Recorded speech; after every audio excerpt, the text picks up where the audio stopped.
This is True Crime Tradies. Listener discretion is advised. Pussies. Hey everybody, welcome back to True Crime Tradies. I am JB, and as always, I have my partner in crime with me, Chris. How you doing, mate? I'm good, mate, good. I'm not too sure if you can hear. I've got the squeakiest fucking chair in Melbourne. I don't know what's going on. Can you hear that? Well, it looks like you're riding it like a horse. What are you doing? I'm trying to make it extra squeaky so you can hear it. It's a fucking It sounds like you're up to no good back tell you then. that much. Anyway, how's your week going, mate? Well, not too bad. I'm a little bit tired, to be honest. My wife's been away all week. She's been in South Korea, of all places. And anytime she's away, I just find myself doom scrolling Instagram when I'm laying in bed at night. Next thing I know, it's past midnight. We get up early because we're tradies. And I don't know, man. I just can't help myself. I just don't want to go back to work the next day. So I'm trying to use every minute I can, by myself at home, just chilling. And Nighttime, also listen to JB. Hey? Nighttime JB. Exactly, nighttime JB. They don't care about morning JB. No, night guy fucks me all the time. And I think I'm lonely because I caught myself having a conversation with my dog Winston this morning while making breakfast. I literally, caught myself going, "You are talking to the dog." And I was telling him about all these flaws. I said, "Mate, if you could just fix up these 3 things, you'd be a really good dog. Stop getting out. Stop getting into the bin. And stop destroying shit. Simple, mate. And then you'd be great." He doesn't bark. Now, I'm just rehashing the conversation I had with him. He didn't respond. He stared at me intently. But that's where I'm at. So I can't wait for her to get back home. I think she's back home tomorrow morning. So looking forward to that. The dog was probably looking at you thinking, I'm a fucking dog. What do you expect? What else do you want me to do, mate? This is my owner. He's a fuckwit. But anyway, mate, that's been my week. We should get into the show, eh? I think so, yeah. Got a new segment for the listeners and for you as well. This game is called Fuck, Marry, Kill, True Crime Edition. Ooh, And True Crime Edition. Yeah, true crime. It always has to be true crime related. And for people that haven't heard of Fuck, Marry, Kill, you've been living under a rock. But basically, I'm going to give you 3 names of people, and then you need to decide out of the 3 which one you'd fuck, which one you'd marry, and which one you'd kill. Simple game. Okay. So I'm going with 3 very, very popular names in the true crime world, and they are Ted Bundy, Jeffrey Dahmer, Right. and John Wayne Gacy, everyone's favorite clown. Okay, so not a female in the bunch. No females, no. I thought that'd be too easy because every time you'll fuck the female. But Although, no, have you seen Aileen Warrenos? she was one of the ones I thought about chucking in, and there was no guarantee you were going to fuck her.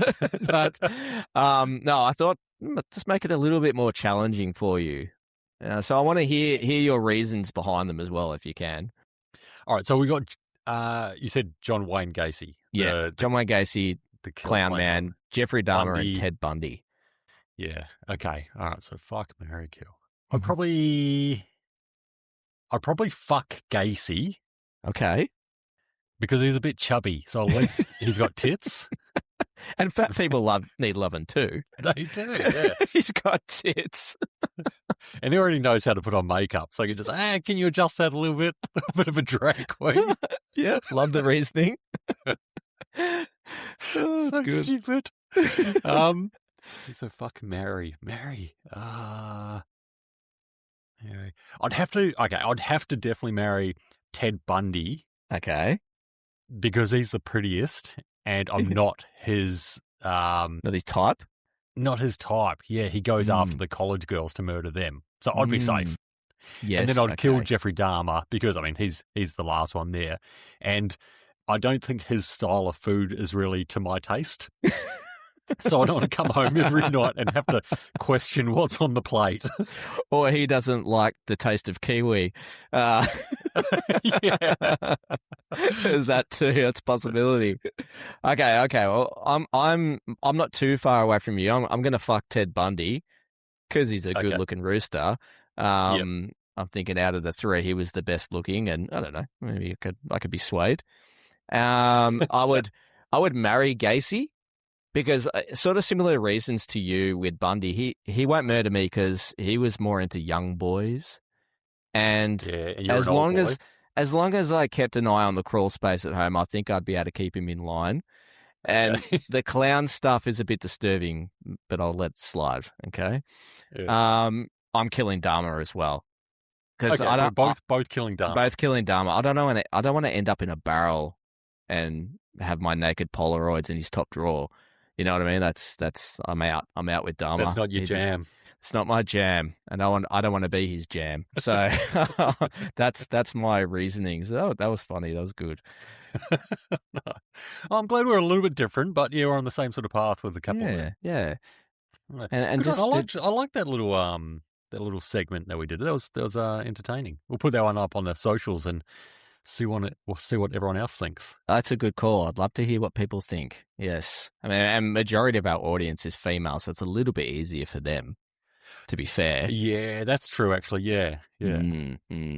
We just want to give a quick shout out as well to our latest donors for the Buy Me a Coffee that we had this week. I think it was Beck and Heather. So thanks so much, guys, for the donations that you contributed to the show. It keeps the ball rolling and keeps the episodes pumping out. And it was so exciting too, because you'd done a post on our socials, and it was within like 10 minutes we got a couple and like, woohoo, this is awesome. And we were really grateful. And Beck and Heather are obviously big fans of the show, and they put that extra effort in making comments as well on Facebook and also on Spotify. So we appreciate that, guys. Thank you.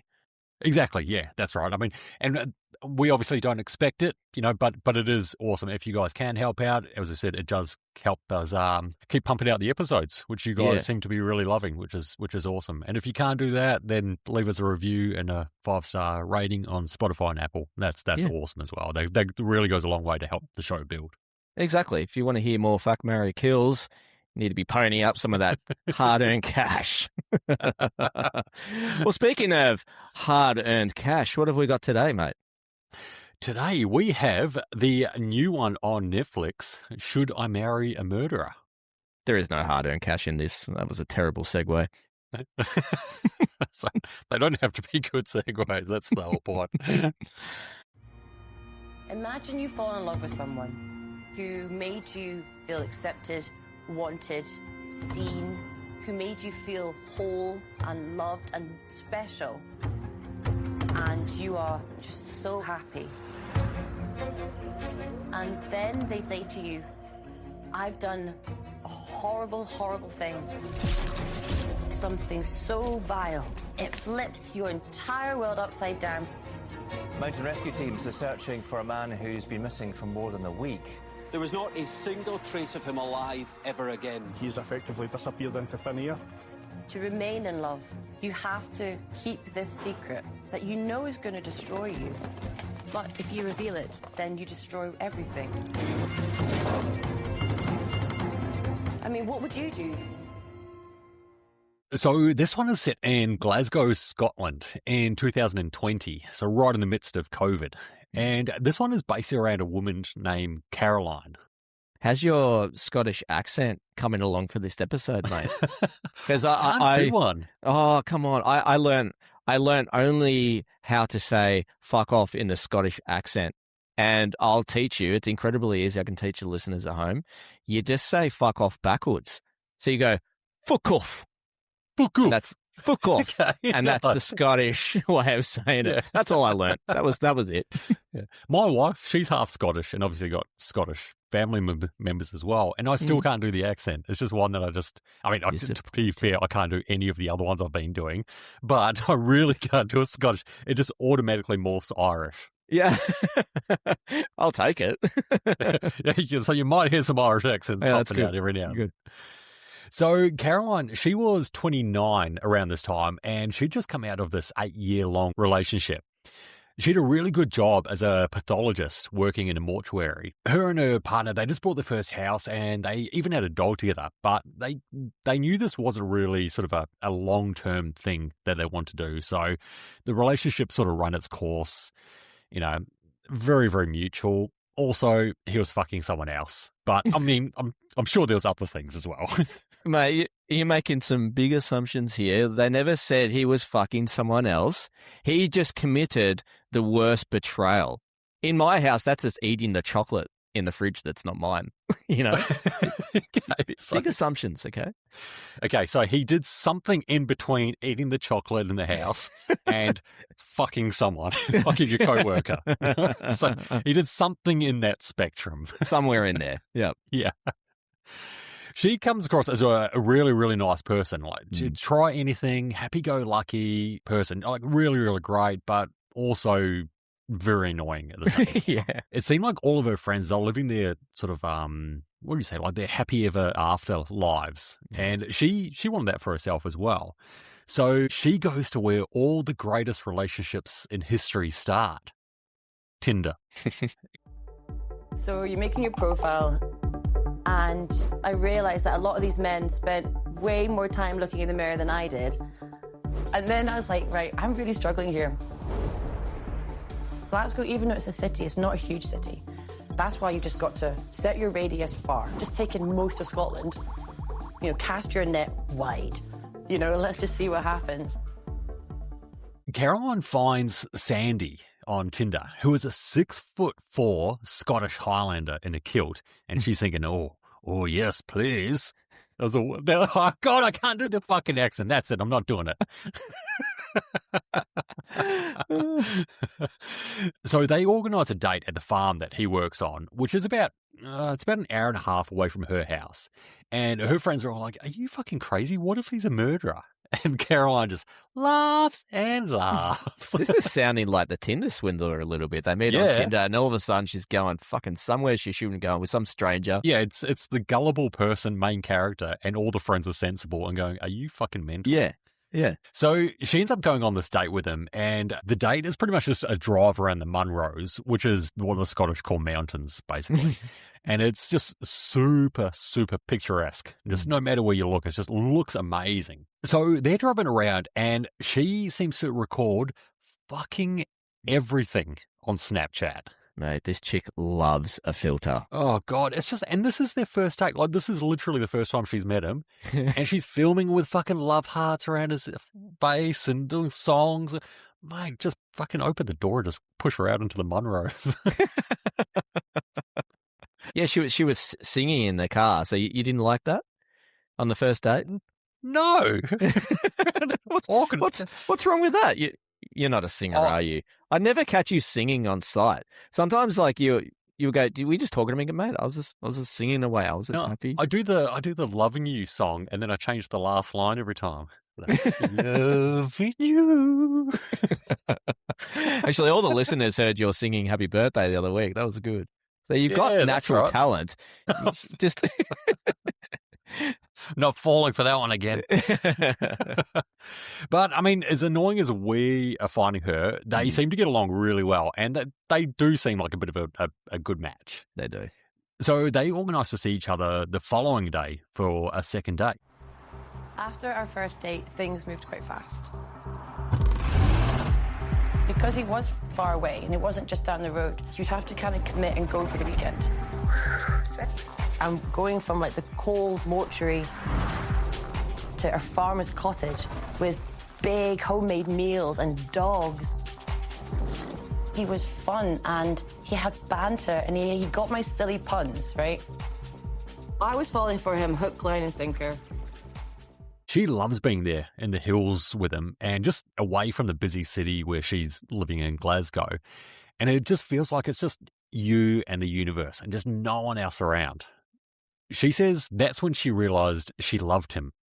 On the second date is when she realised she loved him. My God.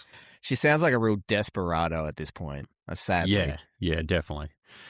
So Caroline, she's blasting social media with lovey-dovey photos of them together, but people seem a bit concerned because she's just jumped out this big, long, 8-year-long relationship, and she's just jumped in head first into love right after getting her heart broken. And she's spending every single weekend at his house and then waking up at 4:30 a.m. on Monday mornings to drive back to Glasgow to make it to work on time in the mortuary. You're talking about friends being concerned, but no one is more concerned than her friend James.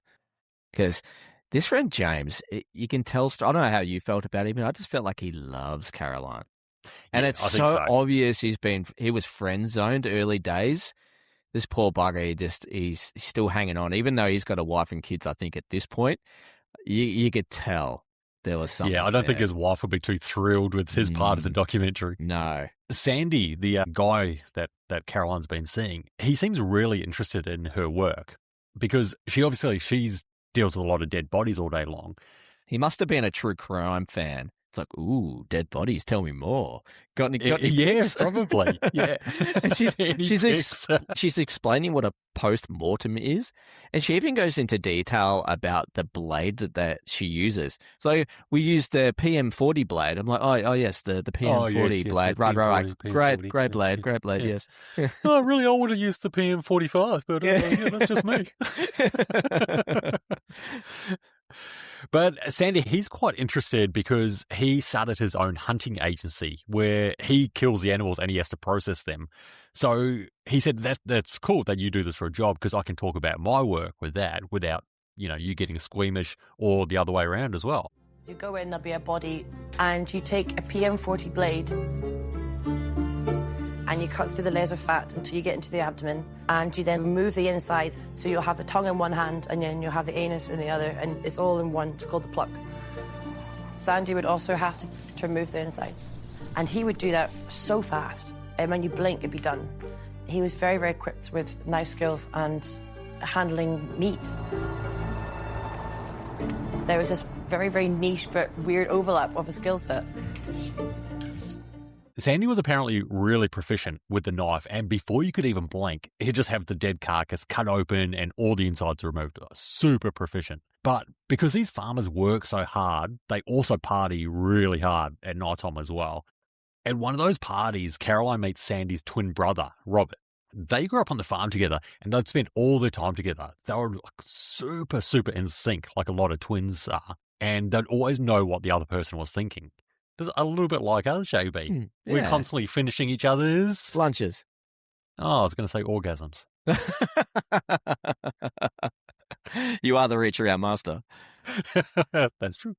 Sandy was described from everyone as this kind, loving, affectionate guy. But once he'd had sort of that one too many drinks, he'd just completely change. Even Caroline said he'd just get a different look in his eyes. Like his whole energy would change and he'd just become this much darker person. Caroline said there's a picture of the two brothers taken I think it was about 3 or 4 years earlier. And she describes them as, the absolute tens. That's my impersonation of Caroline. You had a head wobble when you did it too. Absolute tens. I've got to get into full character when I do this. So she's like, oh, God, that was so fucking hot. But looking at them now, you can tell that they've had something really bad happen in their lives, and it's just sort of eating away and destroying them from the inside out. Yeah, it was a receding hairline. That was the difference. Geez, something really bad must have happened in your life, JB. Fuck you. Podcast over. It was one of the very first parties in the barn that Robert, his twin brother, took me aside, and Robert went, Caroline, look, my he's not right in the head, he's not well. I was so consumed by my affection that I was blindsided to the red flags. Part of me thought, because I come from a sad situation, that the two of us could heal each other. Sandy's uncle, he owned an estate nearby, and they'd go there a lot to shoot their rifles. So Sandy says to Caroline, all right, we've been dating for about 6 weeks now, so it's time you learn how to shoot a gun. Like, we're on the farm all the time. Yeah. So they go out and they shoot these clay pigeons. Have you ever done that? No, I'd really be interested in it, but I reckon I'd be terrible. No, You've it's so done that much. before, Yeah, it's so much fun. I went with Harvey last year, and it's a lot easier than you think. Because it's a shotgun, it sprays the pellets. It was nowhere near as hard as you think, and it was great fun. Just expensive. Is it really? Yeah, like everything. Bastards. Mm. So while they're clay shooting, the uncle makes a bit of a jokey sort of comment about buying them an engagement gift. And Sandy gives Caroline this little look and a bit of a wink. And he said, I'd be so proud if you were my wife. And they agree that even though he didn't get down on one knee and have a ring, now they're engaged. And quite frankly, It's about time, guys. It has been 6 weeks. Well, you know what they say. If you like it, then you better put a ring on it. I was actually going to sing that, but then I remembered you hate singing and anything joyous. My God, take that. That's for the receding hairline comment, wasn't it? Whack. We were in the front room and Caroline phoned. She was almost giddily incoherent. And in my heart, I knew exactly what she was going to say. I knew it. And in my head, I was going, no, no, no, please, no. And I was like, Mum, this man actually said that he might want to marry me. And she went, I beg your pardon. Stephen, we've not met him yet. Just, aren't you happy for me? Aren't you happy for me? I went, yes, of course, we're incredibly happy, but just take your time. Don't rush into the next thing. Caroline is just over the moon, and she's got nothing but love eyes for old Sandy.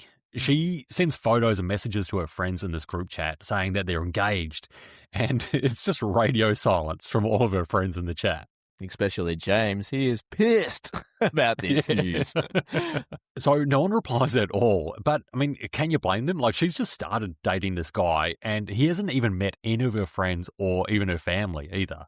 Yeah, and Caroline's mum is really struggling to put into words how she feels. She's unhappy, and she's disquieted. And then the husband is looking over at her as if to say, what the fuck, bitch? Then he adds, taken aback. It's like, yeah, we get it, mate. Any more verbs you want to add? Yeah. So regardless of what everyone else thinks, Caroline is heading into this engagement and marriage with nothing but honesty and openness. And out on a drive one night, she wants to know everything that Sandy is proud of in his life and everything that he's not so proud of in his life. He said, I've actually been building up the courage to tell you all day. And he's like, I've never loved and trusted someone as much as I've loved and trusted you. And he then said that there'd been something that happened a few years before. And I said, well, what happened a few years before? Him and Robert had a hunting party up, staying at the Bridge of Rocky pub, which is maybe a mile and a half from the estate. It was like one of the last nights, and their party were celebrating a successful day being on the hill. And Robert and Sandy had been drinking at that meal. He said they left the meal. They wanted to go see their friend over in Oban, and so they were over the limit. And it was on the way back, driving back to the estate. He said that a big truck came with full beam and blinded him. In that moment, he then hit a cyclist, and the man had flown over the car, and so they stopped. When I said, well, was he okay? Was he alive? He's like, he was hit at high speed. There's no way he was alive. So these brothers, they're arguing back and forth about what to do with the cyclist that they've just killed. And they said it was an accident and this whole thing would just ruin their lives. And, quite frankly, the cyclist shouldn't have been out there on the road at night time anyway. So it's, the fucking stupid cyclist's fault. Yeah. So they decide to take his body back to the estate and bury it using a large excavator to dig a hole. Did the cyclist have a hook for a hand? Because this is sounding a lot like I Know What You Did Last Summer, by the way. Is it? God, I haven't seen that since I was like 13. I mean, that was such a good movie, but terrible, terrible title, but great movie. Caroline says, well, where did you bury him? Like on the estate or on the farm? And he says to Caroline, well, you know where you stand shooting clay pigeons all the time with me? You're standing on top of him. Fuck. She didn't know what to say, apart from that she loves him and good people make mistakes. And he said he just seems to have this huge weight off his shoulders, and they go back to the car just fucking hand in hand. I don't know what she's thinking. I don't know whether she's freaking out, she's trying to keep calm, or she's just like, oh, well. Oh, Sandy, you're a scream. Just normal marriage issues. Yeah. They're not even married yet. Yeah, that's right. So once they get back to their house and Sandy falls asleep, Caroline jumps on Google and she searches for missing cyclists, Bridge of Orkney, which is the area that he would have gone missing. And a bunch of results pop up. CCTV images of a missing cyclist have been issued 1 year on from his disappearance in a fresh appeal for information. Cancer survivor Tony Parsons had been crossing Scotland in a 100-mile charity cycle. Here in September 2017, the Navy veteran was captured on CCTV weaving through the rural roads. Oh my God. Could they have not killed a fucking nicer person? A cancer surviving Navy veteran father that was doing the ride for charity. Yeah, what a do-gooder, eh? Yeah.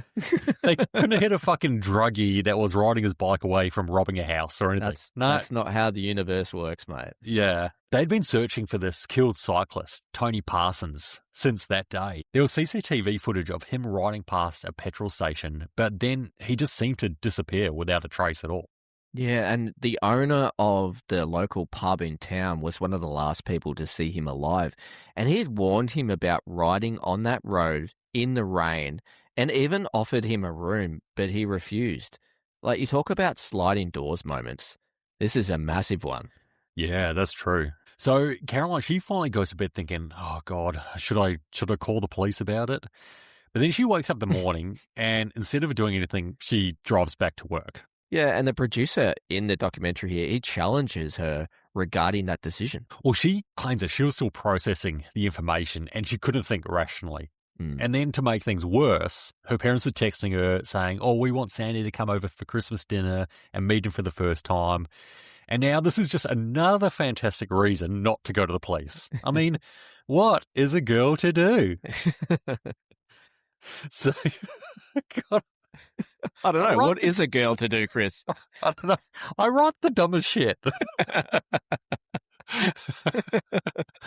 So she ends up going to dinner at her folks' place with Sandy on her arm.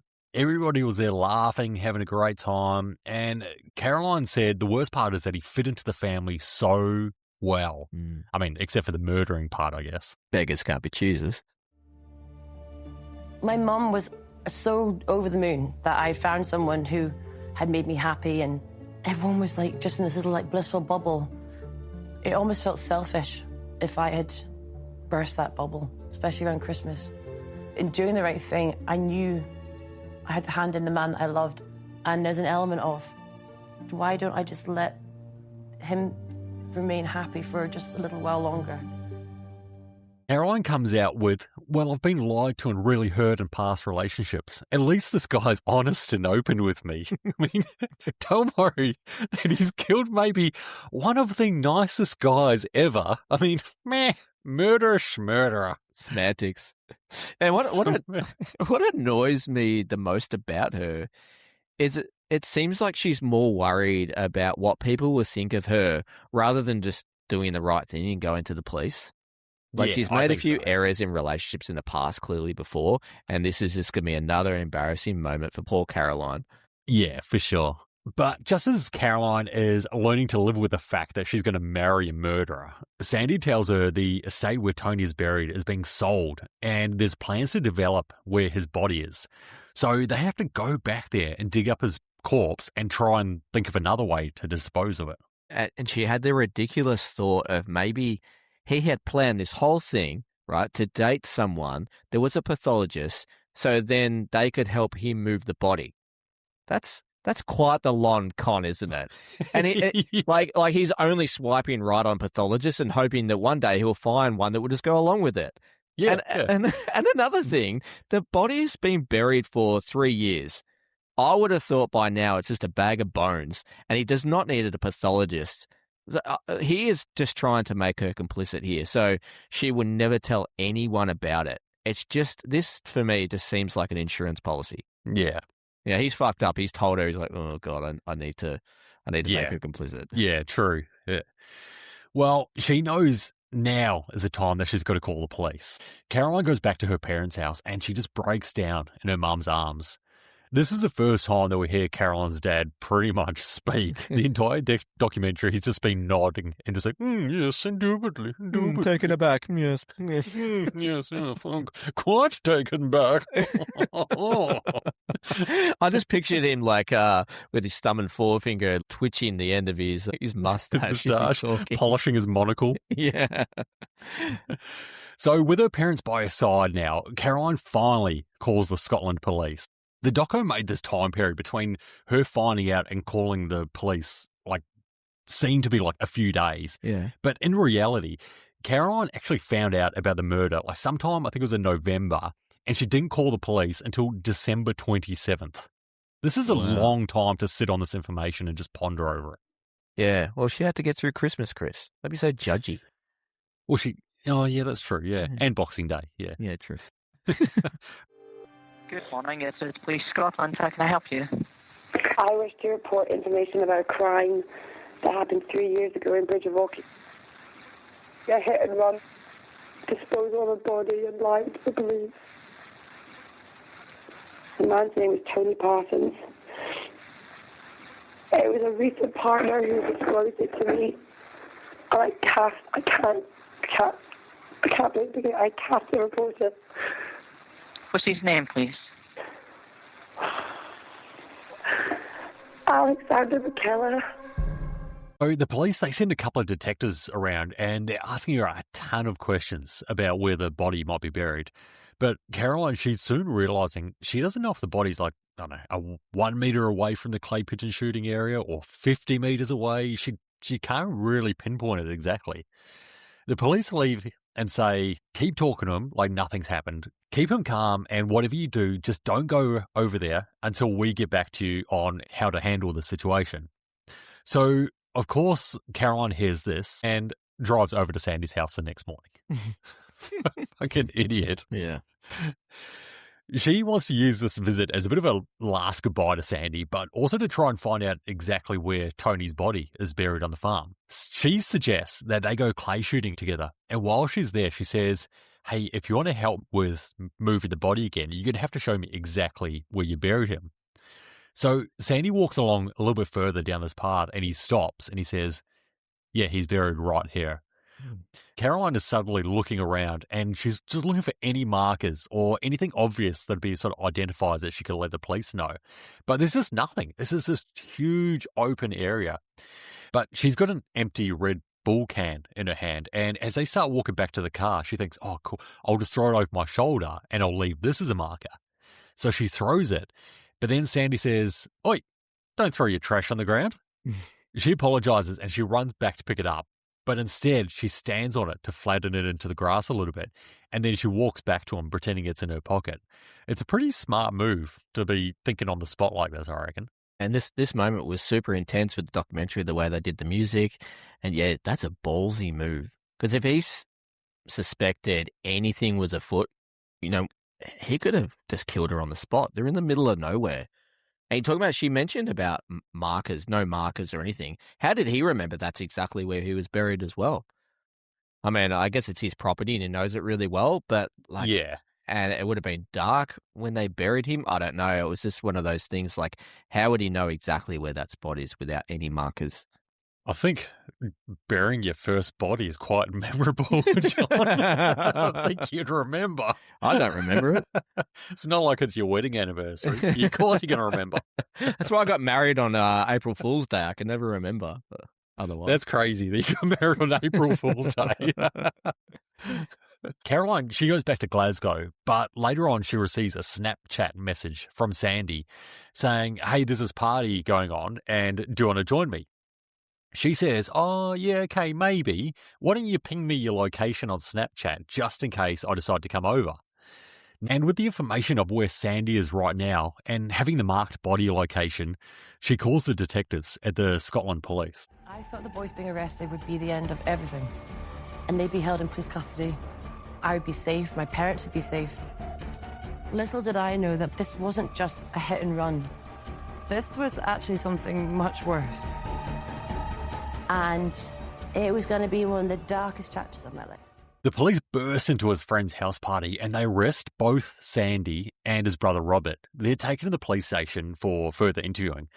But the boys are smarter than they look. Sandy, he replies every single question that the police have with no comment.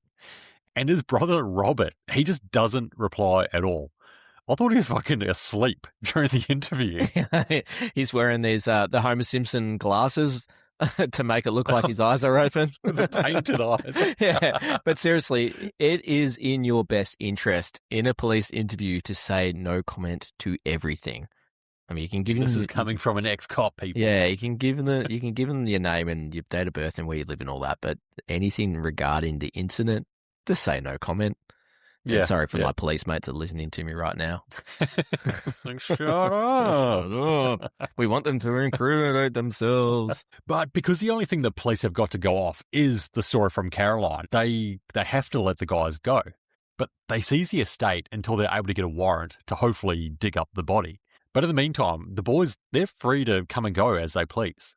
Caroline, she's freaking out, and rightly so, because she's thinking, well, of course he's going to know it was me that told the police. Like, fuck, what if he rocks up at my door? Like, what the fuck am I going to do now? The police, they don't seem to be too concerned with her safety, and they kind of almost laugh at the idea of a witness protection, saying it's not like it's an organised crime syndicate. Yeah, but her concerns are valid, though, aren't they? Like, yeah, surely sure. He's smart enough to see that 1 and 1 equals 2. We haven't heard shit in 3 years. I tell my girlfriend, and now the cops have taken us in for questioning and they're searching the property. That's right, yeah. She went, don't worry, we've maintained your anonymity.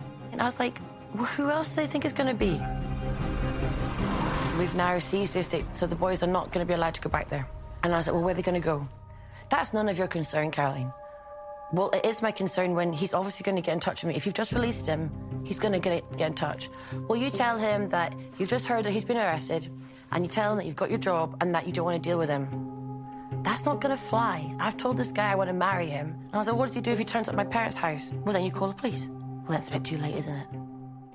The police, they head down to the area of the field where Caroline left this Red Bull can as a marker, and they're planning to dig up this area. But they know because this area is just fucking huge, if the body isn't even close to where the Red Bull can is, they might never find him, and then there'll be no case at all. They've already questioned the boys and got nowhere with it. Like, all they have to go off is this story from Caroline. Meanwhile, Caroline, her wedding dress that she ordered online with the help of Sandy's mum arrives at her house.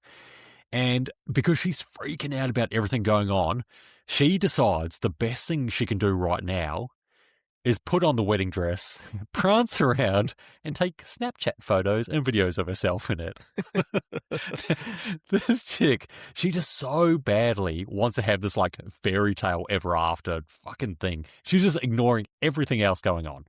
This part for me was the most fucked up part of the documentary, and that's saying something. We've got a dead person here. I found this really odd. She must be going through something. Yeah, what do you reckon she's just putting her head in the sand, or do you reckon she's regretting, like, telling the police now, or what? I don't think she's regretting it. I just think she's just battling these two things because she's in love with this guy and she's turning him in. You know, like, she's just a constant battle with herself and her feelings. So she just must be all over the shop. But putting on the wedding dress, I don't know. That's just for me. That's alarm bells, and she should be going into a psych ward. Yeah. I think I agree with you. She's swaying between she wants this fairy tale love story. She does love him, all that sort of thing. But she's swaying with going to the place is the right thing to do. Yeah. She then receives a text from a mutual friend saying the boys are staying with him just outside of Glasgow. And she replies, oh my God, I've been so worried about them. Tell Sandy I miss him. And then the phone rings and it's Sandy. Before I knew it, the phone's ringing. And they'll know that the phone is in my hand ringing. You have to answer it. You just go, fuck. Hi. I said, look, I'm getting messages from your friends saying that you've been arrested. What the hell is going on? Like, Kyle, I've been desperately trying to reach you. You know, we're so worried about you. And he went, look, Kyle, I think we've been under surveillance for ages. Robert's definitely bloody gone and opened his stupid mouth when he's been drinking. But end of the day, Robert and I said no comment to everything, so it's fine. So I'm actually getting this sense of hope in some ways that maybe the police have kept me anonymous during the interviews. So they don't suspect that she's the one that dobbed them into the police, or at least they're not letting her know about it anyway. So she agrees to let them come down to her house and stay with her. The boys get there and they seem completely relieved to see her. So she thinks, oh, okay, good. They definitely don't know. Phew, I'm in the clear here. It's all good. They all start getting drunk and they're doing drugs together and having a bit of a freedom party in her apartment, you'd almost call it. While she's living with these two killers, it's all over the news about the police digging up their farm in search for Tony Parsons' body.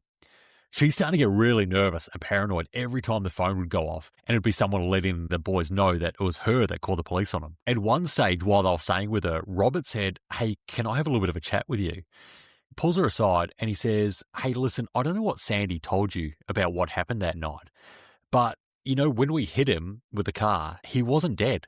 They said they got out of the car, he was still alive, then they moved him to the side of the road where no one would see him if they drove past, and they went home to go change cars. And I was like, well, Robert, so you left him alone on the side of the road? He's like, well, of course we did. And the thought of that man being in agony, and you hide them from any passing car that may come down that could potentially help them or save them, that is a cruelty to another which was so needless. If you'd called an ambulance and he'd passed away before the ambulance arrived, at least you've tried. He said, we went back, changed cars, left our SIM cards, changed our clothes, put gloves on. We went back and he was still alive, but weakening, fading. There were so many opportunities for these guys to save the cyclist, but they chose not to. As Caroline says, even if the hit was an accident, every single action afterwards wasn't. It was all thought out and methodical. It didn't feel like a hit and run. It now felt like murder. Yeah, it would have taken less effort for them to just drop him off at the hospital, tell them you found him on the side of the road, and then quickly fuck off. Yeah, police will catch up with you later and ask you questions, but by that time you're sober.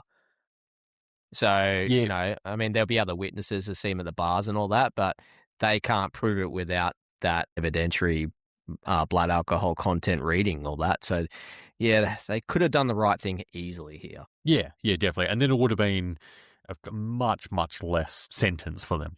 Yeah, and we wouldn't be having this documentary. Yeah, and then we wouldn't be doing this podcast. So I think they did the right thing. Yeah. Sandy was starting to open up and unburden himself on what happened that night also. So this is when Caroline's like, all right, I'm going to secretly record him. He's got this super thick Scottish accent, which, I mean, I could nail, but I'm not going to.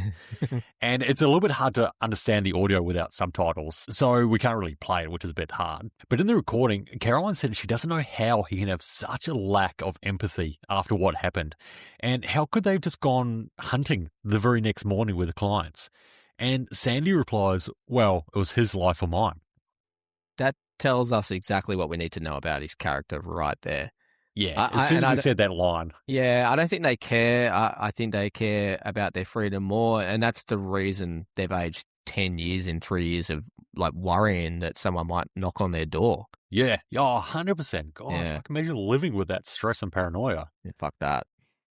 Caroline's thinking something must have happened to these boys growing up for them to have such a lack of empathy and like a real oh, well, fuck him outlook on what's happened. This is where we hear from an ex-police officer that knew Sandy and Robert when they were still in primary school. Robert drew a picture of him, and for some reason this cop still has it. And it's shown it on the it's so weird. And even weirder, the picture, there's a bird on his shoulder and there's a snake around his neck. I'm like, what the fuck? What is going on? Yeah, all right, yeah. It's odd. I think there might be a new documentary on this ex-copper. Yeah. He said there were some pretty serious allegations about their home life to a point where, like, the police raided their house and the father was arrested for illegal firearms. They also actually found a gun in Sandy's room, and he mentions that from the age of 7, Sandy in particular, who's just had this fascination with shooting guns and processing animals. I felt that influence on the boys came from the father, Tom McKellar. There was a couple of serious allegations made. And the intelligence was enough for us to get a warrant to search Jock Estate. And we found firearms throughout the house. We found pistols. Now, pistols are illegal to own. And we found a firearm within Sandy's bedroom. having firearms strewed about your house, like lying about in your primary school kid's bedroom. This is serious now, and that resulted in Tom McKellar getting prosecuted. From the age of 7, the familiarity with firearms, the slaughtering of animals and the disposal of animals, there seemed to be an acceptance of that at too young an age. But isn't that normal for people that live on farms? Not everyone that has a knowledge of guns and a familiarity, yeah, with processing animals from a young age as a killer. You can still have empathy, but if you're on a farm, it's just part and parcel of that lifestyle.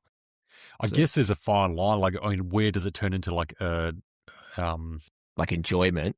Yeah, enjoyment, or like, this kid's a little bit too enthusiastic about slitting this deer's throat. Yeah, I guess so. Yeah, but this is coming from a cop that wouldn't have been there with the family hunting, so he's speculating. Yeah. That's right, and it's all in hindsight, and he's got a documentary crew in front of him, so he wants to be, like... They're just trying to find a reason. They're trying to find reasons for this behaviour, but there might not be a reason. It was just an irrational thought, a bad decision at the time. That could be all it gets dialed down to. That's it. Yeah. All right. Sounds like your team, Sandy. So the detectives, they go to Caroline's house and just to make sure she's safe and she's not in contact with Sandy, because that would be fucking stupid. She answers the door and she's trying to usher them away. She's like, "Oh, can we just go talk downstairs instead?" And the cop's like, "Who do you have in there? Who do you have?" She's like, no one. Just let's go talk downstairs. So the cop pushes past her and she goes down to the bedroom, and Sandy is asleep in Caroline's bed. The detective, she turns to Caroline and she says, "Are you fucking kidding me? Like, you're our star witness in this case and you're fucking housing them." They tell Sandy and Robert they're only allowed to be in the care of their other friend as arranged and to get out. I'm standing in my living room and Robert goes, "Caroline, how did she know your name? Have you met her before? Does she know you? Have you spoken to the police?" No. And Sandy thankfully and Trina went, "Robert, back off." Robert has to leave the apartment, but Sandy, he's legally allowed to stay because they're engaged. Sandy's defending Caroline, saying, "I know you would never go to the police on me. It's all good. I completely trust you." And Caroline said she felt strangely comforted with him saying that. Really odd. Like, she's just, I don't know, so insecure, or I don't know. Can't put a thumb on exactly what it is about her. She's starting to believe her own lies with trying to put on this show for Sandy, and now she's really confused about what to do. She knows the police have told her not to say a single word to anyone, so of course she reaches out to her old mate James via text about everything that's going on. Her friend James, the one who we think has a bit of a crush on her, is confused with fucking everything because it's crazy. So he says, "I'll drive over there and let's have a chat in person." Sandy, who we've just found out has murdered somebody, was living in the flat, which I didn't know, and had actually just popped out for some beers and was coming back. And I was like, what the fuck is going on here? And my wife's heavily pregnant, and I need to leave this situation. And as I was leaving, Sandy just arrived back. He put out a hand to shake his hand, and I just kind of awkwardly just shook his hand and said, "Nice to meet you," and then walked straight away. I was devastated. Her life was falling to pieces, and I think it's one of the few times I've cried in the last 20 years. It's all too much. James. Totally normal behaviour to cry in this situation. You love her, just admit it. Yeah, definitely. He had to slip in about his wife being pregnant in this bit too. Just like, I swear I'm not in love with her, okay? Pregnant wife. And he dropped everything and quickly ran over to see her. Mm-hmm. Yeah. Mm-hmm. We're on to you, James. Yeah. So the dig on the property is still taking place, and they're discovering a lot of bones. But there all seem to be animal bones. They think they might have been digging up what's called a kill pit, where the farmers would discard of all the unused animal parts. Sandy actually catches wind that they've been digging up this one particular area with the kill pit, and he slams his fist on the table in anger, and he says, "Fuck, how the hell do they know about this spot?" How do they know? Fuck, how do they know where he is? And I'm like, Sandy, you're going to be fine. You're going to be fine. They don't know where he is. And he was like, how could they be in that area? The place is so huge. And I was like, Sandy, someone else must know, or someone on the farm told them something. He had warped into like a crazed mania. He was convinced there were spy devices or taps for the police to listen to the flat. And he gutted every light fitting, everything. Essentially starting to trash it. That it was just this inhuman desire to try and find whatever device the police would have left. I was just thinking, like, I've told the police where he is. I've marked the site. To make this as fast as possible for you guys. This can't take forever. But it felt like absolute forever. The forensics team, they seem to be getting closer and closer to finding Tony's body, and then they hit on some red clothing material, and then they see Tony's hand with his wedding ring still on the finger. Man, the conditions for the forensic team they were dealing with here were horrendous. It is just an absolute mud pit. It must have been an absolute nightmare for them to go through this process, because you can't just be all gung-ho with an excavator and, ragdoll the body out of the ground. It's literally like an archaeologist sort of there scraping away bit at a time, and the photos and the video. Oh man, it's just a mud pit. It looked horrible. And it was winter too, so the digging must have been fucking Isn't horrendous. it always winter in Scotland? That's true, yeah. Do they even have summer? No, they've got dry winter and wet winter. Yeah. He was lifted onto the stretcher, and as he was carried out, the sun came out between the clouds. We all stood with our heads bowed, and we all said a little silent prayer for Mr. Parsons and his family. The news breaks that human remains have been found on the farm, and Sandy, he just sits in silence. They still haven't been arrested at this point, and they're free to return to the house. So Caroline, she ends up dropping Sandy back home, and she quickly races to the police station to let them know the new information that she's found out about Tony not dying straight away after being hit by the car. And now she's got all these audio recordings of Sandy talking about the murder. And this would change the charge of dangerous driving causing death to potentially murder now. But in Scotland, there's something known as cooperation, which is all the relevant facts must be proved by two sources of evidence. And because Tony's body was frozen when it was dug up, due to it being winter, as we said, they had to wait 7 days for it to thaw out before they could do an autopsy and determine the cause of death. Until they've determined all of this, they can't arrest the boys because they don't know exactly what the charges are going to be. And Caroline, she's back at her house and finally alone, trying to relax, when Sandy starts calling her. And my phone rings and it's Sandy. And I can hear he's driving the pickup truck. He's on the loudspeaker. And, I was like, hi. He was screaming, you fucking little bitch, you fucking did this. And I was like, I've not done anything. He said that Police Scotland used a local farming lad to help with the grave digging. There was a sugar-free Red Bull can left there, and you're the only person who drinks sugar-free Red Bull, so you left it there. And he's just like, you fucking did this, and I have defended you to everyone. I said it wasn't you, and you fucking did this. You've handed me in. You fucked me and Robert over. You fucked our lives. But she's fucking freaking out because he's on her way to her house right now. And even worse, she's given him a spare key to the apartment as well. So he's got that, so he can just come and go as he pleases. Oh, it gets better and better. I know. But instead of going into flight mode, she kicks into fight mode.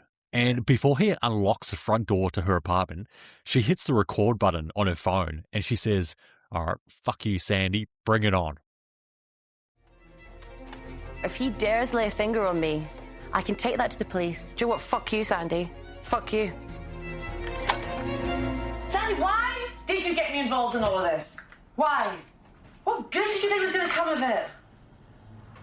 You have literally... I hurt myself while I hurt you. Oh, we don't give yourself away to trade horse. No! I was expecting Sandy to kick off, but actually, in that moment, he was a bit broken. Sandy, you told me that after a month. I know. Why? He loved you and I trusted you. I haven't been here, Callum, and I say, fuck me, I never felt so comfortable. I never loved somebody as much as when I met you.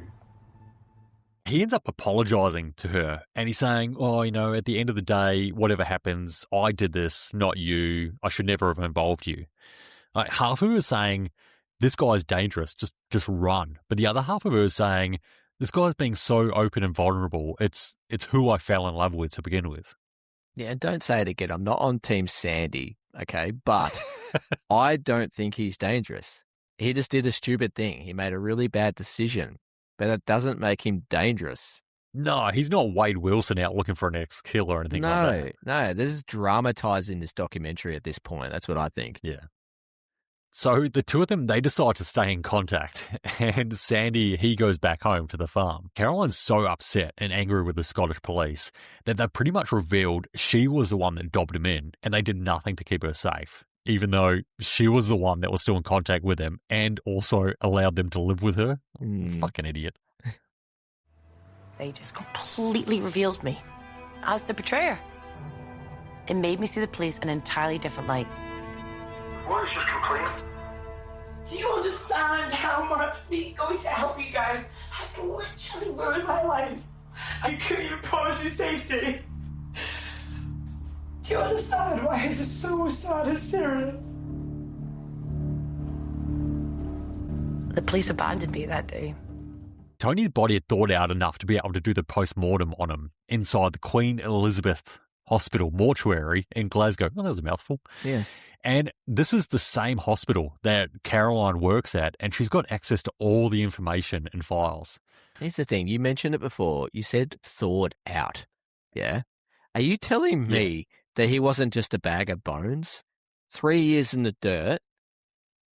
You know what I mean? Remind me never to bury a body in Scotland, because that's insane. I just assumed there'd be nothing left of him. But he must be almost fully intact for them to thaw him out and be able to do a post-mortem autopsy on him, not just figure out from the bones what happened. Yeah, I guess if it's that cold, like it's just he just never decomposed, like fully. That's nuts, man. All right, well, take note, all Scottish murderers out there. Caroline, she was smartly put on leave during this time, so she couldn't have any access to the information going on, so that was good. As we said earlier, this was all during COVID time, and Caroline was essentially trapped inside of her apartment alone and not allowed to talk to anyone about the case. Yeah, but at least she had her phone with her. She could constantly record herself. And that's the main thing, which she did. She was still receiving texts and videos from Sandy saying how much he loved her and he misses her. But of course, she wouldn't be stupid enough to reply to him. Would she? No. She gets in the car and she drives to go see him on his farm. Oh, mate. Power of the D. Yes. Those 6'4" Scottish men in kilts must have it going on, fucking swinging around. But not only does she just visit him, she ends up staying there along with Sandy and his brother Robert. I weirdly felt like I was going home. Being somewhere where maybe I'm actually loved. Even if it's the most warped love in the world, we've all at some point done or kept to something we know is bad for us. We're all human. No one can fucking believe it. This girl is a fucking idiot. Yeah, and if these guys are so dangerous, why is she doing this? Yes, you can love someone and you can't turn off the affection, but you can stay away from them. They could have hatched a plan to murder her at this stage. She doesn't know what they're thinking. Yeah, exactly, yeah. She's putting so much trust into these guys. I mean, I don't even know how long they've known each other at this point, but it's still only in the months. It's not long, no. While this man is finally being laid to rest at his funeral and his loved ones are being able to say their last goodbyes, she's moved into the farm with them and she's fucking the killer that she's just handed to the police. The police, they're super concerned that she's no longer going to be a witness in the prosecution case anymore. And they're trying to build their case and find evidence. They know it was Sandy's car that hit Tony that night, but he had since had it repaired, so they can't really get any sort of paint markings or clothing fibres trapped in it. But they do actually discover that Sandy had taken his car to get repaired at a panel beater's like way out of town, and he did it as a cash job. But thankfully, this company, it took photos of Sandy's car, and they documented everything when he brought it in. Yeah, and apparently from these 2 grainy as fuck photos, they were able to say that the damage was consistent with a hit and run. Yeah, right. Yeah, I'm always complaining what? about CCTV and photos. They'd be able to definitively make statements and use them as evidence. It just annoys me, man. Yeah, I'm with you, though. That was just a grainy photo. Oh, mate. Yeah. I could see a hair fibre on that. All right. What, is that an English accent? Yeah. Yeah, it still worked. Yeah. All the little bits of the jigsaw were beginning to fit together. But it wasn't direct evidence that tied the McKellars into Tony Parsons' demise. It was perfectly clear to me that Caroline Muirhead was the foundation of this case. And if we were to try to secure justice, we would need her in court to give evidence against the McKellars. The little love bubble that Caroline thought she was in is starting to burst now, and they're going on these drug benders and are just arguing more and more. One night they're actually high on drugs and they're playing Scrabble, which is do they go hand in hand? I'm not too sure. But this is when Sandy starts talking about the case again, and Caroline thinks, oh, cool, I'm going to record him again. Okay, this guy, he's now dumb. She's already stitched you up, and now you're confessing more shit to her? Man, just learn from your mistakes. Shut the fuck up. Yeah, true. He says that he took the bike and he launched it down a waterfall in Loch Lyon. And then he says the stupid prick should never have been out there to begin with. Actually, he says, the fucking stupid cunt should never have been there. I want to spat my drink out. No. Bad timing. Was he Jamaican? What accent was that? Was it Jamaican? Okay, whatever. That's what he said. I love the way he said fucking. Oh, do it again. I don't want to. Okay. Oh, so good. So Sandy, he's super arrogant, and he says his lawyer told him, apart from the story from Caroline, they've got nothing on them. And she's finally starting to see the light, and she leaves Sandy. They break up, and she moves back to Glasgow to live with her parents. And she's going through all the stages of grief after a breakup, but not so depressed that she stops taking a fucking Snapchat every chance she gets. Here's a video of me crying with love hearts around my face. Here's one of me having a smoke outside. Here's one of wiping my ass with fucking bunny ears. Of a constant. It's so fucking annoying, yeah. The postmortem report finally comes through back on Tony Parsons' injuries, which were obviously multiple blunt force traumas that were consistent with being hit by a car. But they were not injuries that would indicate he would have died immediately. The report says that Mr. Parsons was still alive after the collision, and he would have likely been alive for about 20 to 30 minutes after the hit. Man, that blows my mind that they could figure that out from someone that was buried in the ground for 3 years. I already banged on about it earlier, but that is insane how good these guys are at their job. For sure, or yeah. they're just making shit up. I don't know. True, yeah. Well, we saw the information they got off the grainy car photo, so yeah, that's it. They don't call for assistance. They don't call the police. They don't call the ambulance service. They don't take any steps whatsoever to give Mr. Parsons a chance at life. It's callous beyond anything that I can imagine, really. Now they've got all the information they need. Sandy and Robert, they're arrested for murder.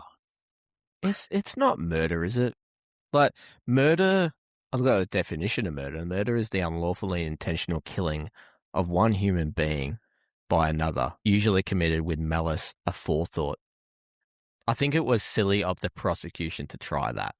Yeah, it definitely wasn't first-degree murder. It wasn't premeditated. I just don't think it was murder at all. But their lack of actions caused his death. I mean, like, then hitting him to begin with, that was an accident. And yeah, I get that. But the fact that they did nothing after the fact, when they could have saved his life.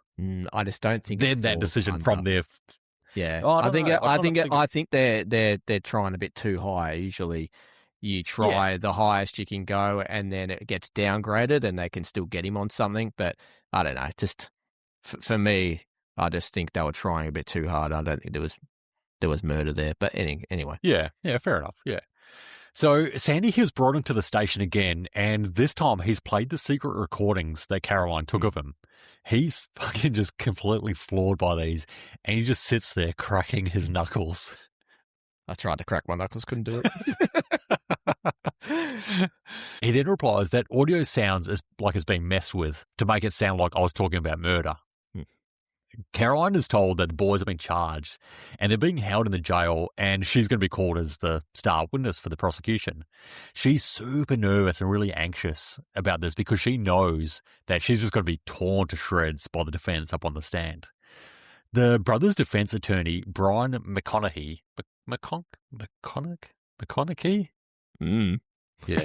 Brian McConaughey approached the court offering a plea of guilty to causing death by dangerous driving, probably like close to the charge that you're talking about. Yeah. But it was rejected, and it was told they plan to proceed with the charge of murder. The other evidence was a report saying that it was theoretically possible Mr. Parsons had survived the impact.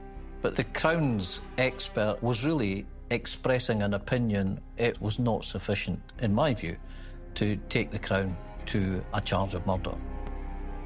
Their entire case, in my opinion, was built around one witness. And in my opinion, Miss Muirhead was unreliable as a witness. Caroline is very stressed about what's to come, and she starts hanging out with, in her words, a crowd she shouldn't have been hanging out with. Surely they can't be worse than the murderers you've been chilling with. What are these fucking guys doing? Well, they're not fucking her like Sandy is. Yeah. That you know of. So she's constantly drinking and back on the drug binges, doing cocaine, ketamine. She was just spiraling out of control, and everyone around her was just super worried about her. The defense attorney is just fucking loving it, though. Yeah. And along with the countless witnesses saying she was always drinking and on drugs during her time with Sandy, who knows if what she was saying was truthful at all? Plus the fact that she still continued her relationship with him after the fact that he told her about the murder, it doesn't look good for her argument. According to a number of witnesses, Miss Muirhead was significantly under the influence of both drugs and alcohol. That would, in my opinion, impact upon a jury's view as to whether what she was telling the police was in fact accurate or not. That, together with Miss Muirhead's decision to continue with the relationship, would be the starting point of discrediting Miss Muirhead as a witness.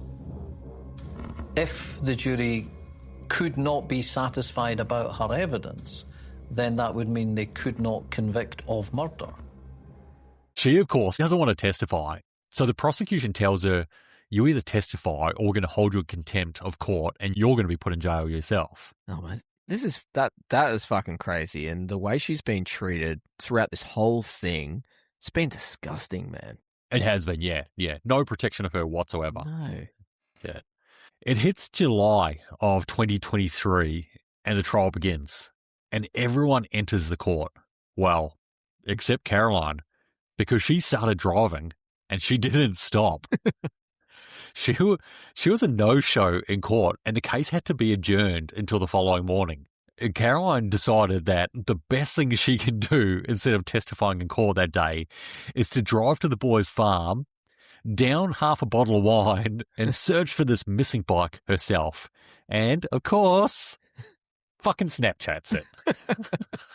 This is getting ridiculous. And this person is a doctor. She has a doctorate in being a fuckwit. She's crying, saying, I have let everyone down. So let's just keep doing that and be a no-show. No, don't want to break character now, you know. Yeah, that's right. The prosecution, they're fucking fuming. Yeah, I bet and they issue a warrant for her. They actually had a sighting of her on the farm from someone. So they send a helicopter out there to search for her. And she hears the helicopter and she runs in the barn to hide and she yells, "They're coming, boys." Mate, she's fucking having a mental breakdown. She's not in her right mind. No. She takes another Snapchat of herself hiding under a table in the shed and giving the middle finger to the camera. She's determined to get to this waterfall and find the bike. So she quickly sprints to the tractor, trying to hide from the helicopter, and jumps in. And she's still filming herself doing this, and she's just clearly fucking drunk. She looks like she's having a great time, though, doesn't she? She does, yeah. She doesn't look stressed at all. Yeah. She says she's got no idea how to drive this tractor, but she's full of liquid courage, so she's going to give it a go. And the instruction manual is still in it, so that helps. Yeah. I have stolen a tractor. Oh my fucking God! Woo! She gets to the waterfall and she starts to wade through this freezing cold water, all still while she's recording herself. Fully clothed, mind you. Has she not ever seen an episode of Man vs. Wild? Okay, you got to start a little fire first. Then you strip down to your jocks. Then you get in the water because your clothes aren't going to help you in the water. Then you get out, you get dry with the fire. Then you can put your clothes back on and they're dry. Simple. It must be fucking freezing. And she stops like halfway through the area of the water and she stops and has a cigarette and she starts singing opera all while still recording herself on Snapchat. So theatrical. I know. It's ridiculous. The cops, they end up catching up to her and they drag her out of the water and they arrest her. She's then thrown into a cell at the courthouse where she's held until she's going to be forced to testify. The next morning, the trial reconvenes, and there's a plea from the prosecution for the boys to plead guilty on culpable homicide, which is a crime less than murder. They take this plea deal, and there's no trial. I guess there was no way they could have put Caroline on the stand. She would have been in a psychotic state. It wouldn't have out of her mind. Yeah, and it wouldn't have surprised me if she just said, "I made the whole thing up." It was me that ran him over. Arrest me, put me in jail. Yeah, she's a fucking loose cannon. As long as I can take my phone with me in jail and I can Snapchat the whole thing, I don't care. It's all I want. So in August of the same year, the sentencing is held and the boy's lawyer reads out a statement written by Sandy. He accepts that whilst catastrophically injured, Mr. Parsons was alive at the time. The only explanation which he offers is simply fear and panic. Using his words, he says he was too much of a coward to come clean. When he met Caroline and she went to the police, he fully accepts that ultimately she made the right decision in doing so. The judge then sentences Robert to 5 years and 3 months in prison. He then sentences Sandy, whose real name actually we just find out is Alexander. I don't know how they get Sandy from Alexander, but whatever. Yeah. They sentence him to 12 years in prison. Had Caroline Muirhead decided to say nothing, then Mr. Parsons would still be buried on the estate. She did absolutely the right thing. You have to applaud her bravery. The pressure must have been unbearable. You would be a hard person indeed not to sympathise with her. I have no regrets about coming forward. This is what happened to me. It's my story. I just hope other people can learn from it so they don't make the same mistakes that I made. Because, my God, I made a hell of mistakes. So Caroline, we find out, she's now clean of drugs. She's in therapy, thank fucking God, and now also in a healthy relationship. A nice one. Yeah. I want to know, did she ever get charged with theft of a motor vehicle? Because she stole that tractor. She videoed herself stealing that tractor and announced it to the world. So I feel like she should have got in trouble for that. Well, if Sandy owns the tractor, would he have to press charges? I don't think it's a matter of pressing charges if you did the wrong thing. Oh, okay. You just get charged for it. You commit an indictable offence, you're going to get charged and go to court for it. I think they must have just let it slide. But anyway, maybe they've got different rules in Scotland. So what did you think of the whole doco, mate? I liked it, sort of. It frustrated me throughout, only because her decisions, and she was very brave to get up for this documentary and just tell her story, knowing that she made some really stupid decisions. But the case itself, it messed with me a little bit because no one comes out of this clean, except for Tony. It's just a sad story. And like I was saying before, like Sandy and Robert, they made one horrific decision after another. They doubled, they tripled it, whatever. And it's like whatever sympathy you might initially have for a drunken accident, it disappears when you realize how many opportunities they had to help him. That's what's fucked up about this. Yeah, yes, that was a big thing for me. They made a mistake, but they could have so easily have helped him.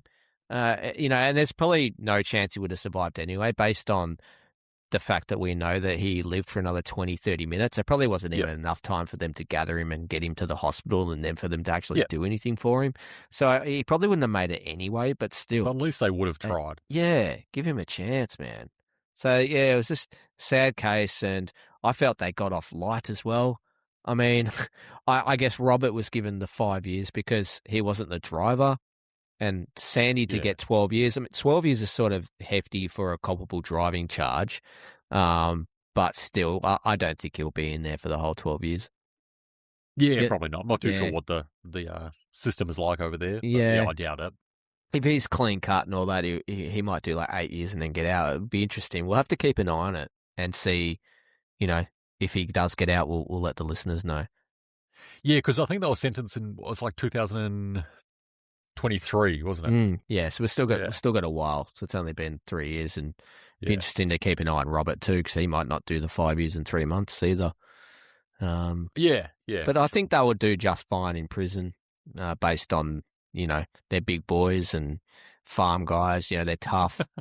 I wasn't going there, Chris. That's not what I meant. There'll be more of the pitches than the catches, is what you're saying. Definitely. But so what did you think of it anyway? Yeah, I thought it was good. I totally agree with you about the boys with the hit and run. It frustrates me. They could have done so much more after the fact. But the documentary was very heavily on Caroline and her mental state, I think. So that made the story pretty much. It did. And it was good. It was entertaining. It was. And you talk about poor decisions by the guys, but she made some of the worst decisions you've ever seen. But I also think people underestimate how weird humans become when love is involved. It's just, you don't know what someone's going to do. Love and money, it makes people crazy. Yeah, that's true. Yeah. And she was crazy. She was that. She had that in spades. Bitches be crazy, man. We've said it before. That's right. Well, if you guys liked the episode, and we hope you did, as we said earlier, please, please, please review and rate the show. Also leave comments as well. We want to hear more comments in the episodes as well on Spotify. Yeah, we haven't had many comments lately, and we love getting the comments because we love that interaction. We will put out some more polls and things like that in the coming week, and also the who would you fuck, marry and kill out of those 3 serial killers we did earlier. Yeah, so what do you have for us next week, mate?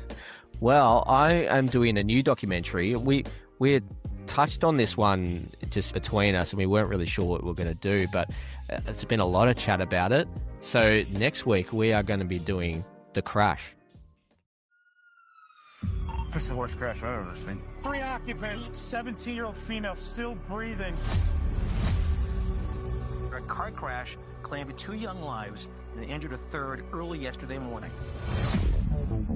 This is the best friend group that I've ever had in my life. We had just graduated high school. Dom and Kenzie. I love you, baby. They're such a duo. I was Davion's best friend, and we were gonna be unstoppable. That split second changed all of our lives forever.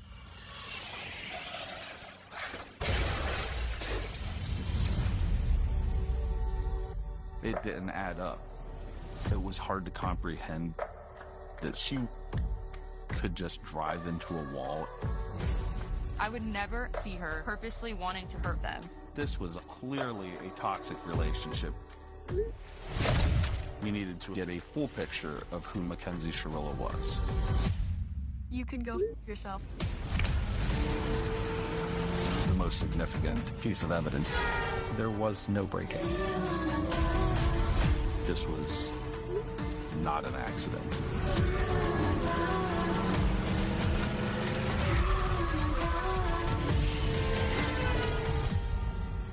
What took place inside that car? All right, mate, great job today. I really enjoyed this one with you and looking forward to getting into next week. But until next time, Chris, try not to murder anyone. You too, mate. All right. Love ya. Bye. Bye.